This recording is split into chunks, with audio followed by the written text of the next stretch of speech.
Men with straight hair, this video is going to make you uncomfortable. But if you plan on keeping your hair past your 30s, you need to hear this. A lot of you are unknowingly styling yourselves into premature hair loss.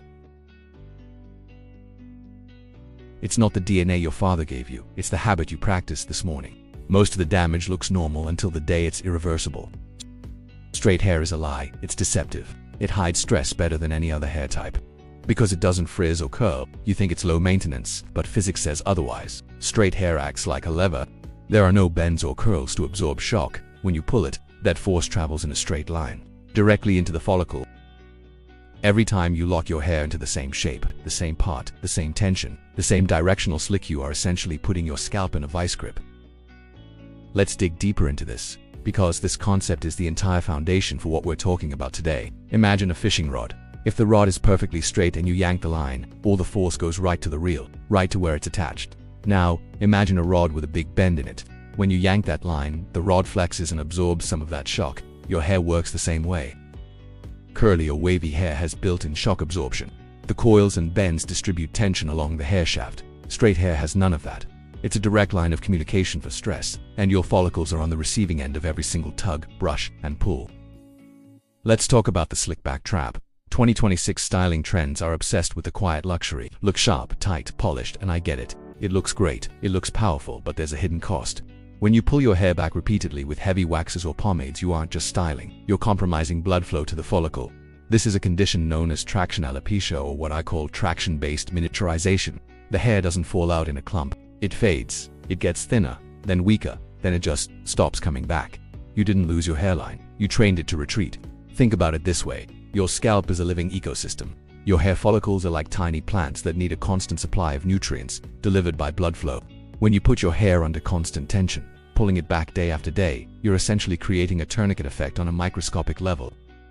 You're squeezing the tiny blood vessels that feed the follicle. Over time, the follicle is starved. It can't produce a strong, healthy hair, so it produces a thinner, weaker one. And if that tension continues, eventually it gives up altogether. That's miniaturization. It's a slow, silent process.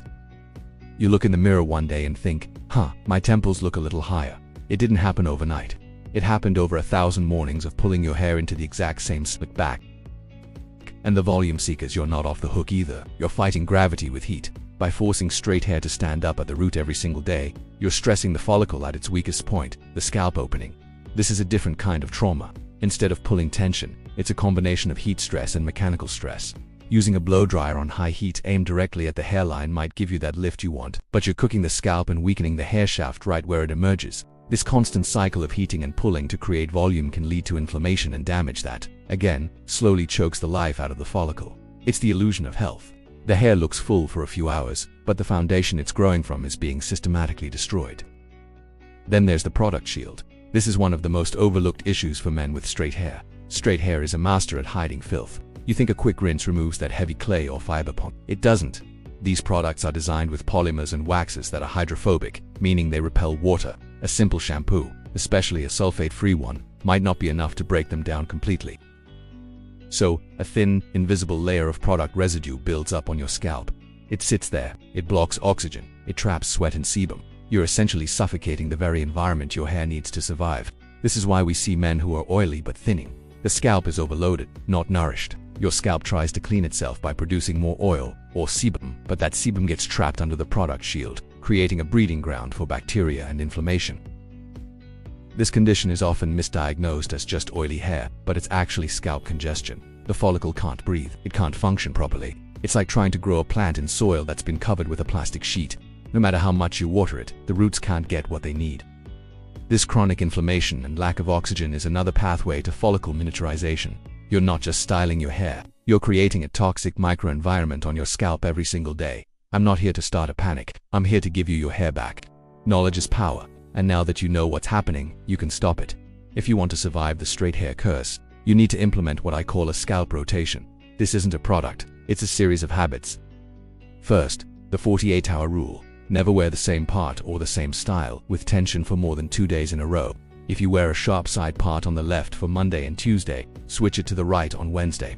Or better yet, wear your hair down and loose. Give those stressed follicles a day off. Let the blood flow return, let the scalp breathe. Moving the part just a centimeter can make a world of difference. It distributes the tension and prevents one specific area from bearing the brunt of the stress day in and day out. Second is the product detox. If you're using heavy hold products like waxes, clays, and pomades, you must use a scalp-specific cleanser at least once or twice a week. Shampoo is for hair. Your scalp needs a reset. Look for cleansers with ingredients like salicylic acid or tea tree oil that can gently exfoliate the scalp and dissolve that product buildup without stripping your hair.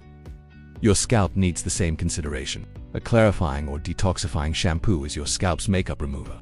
Third, work with the fall. Straight hair wants to move. It naturally wants to fall a certain way. Stop trying to dominate it and force it into a shape it doesn't want to hold.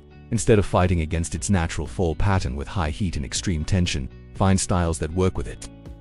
A softer textured crop is much healthier than a high-tension pompadour. A looser, more natural flow is better than a cemented slickback. Learning to embrace the natural tendencies of your hair isn't giving up, it's smart styling. It's playing the long game. Let me be perfectly clear, genetics load the gun. I will never deny that. If male pattern baldness runs in your family, you are predisposed, but habits pull the trigger. You have control over the habits. You can choose to pull your hair back tightly every day, or you can choose to give it a rest. You can choose to let product build up on your scalp, or you can choose to properly cleanse it. Don't be the man who realizes this when it's too late, when the follicles have already miniaturized beyond recovery. You have a window of opportunity to change course, and that window is right now. I want to hear from you. Comment below. What's the one style you've been repeating for years? A slickback, a side part? Let's talk about it. Let's identify the stress points and figure out how to fix it. How to create a rotation that works for you. Your story might help someone else who's in the exact same boat. And if you want more hair education that's based on science, not hype, do me a favor and hit that subscribe and notification bell button. This is Hair by Jacob. My mission is to give you the tools and knowledge you need to keep your hair where it belongs. Thanks for watching, and see you in the next one.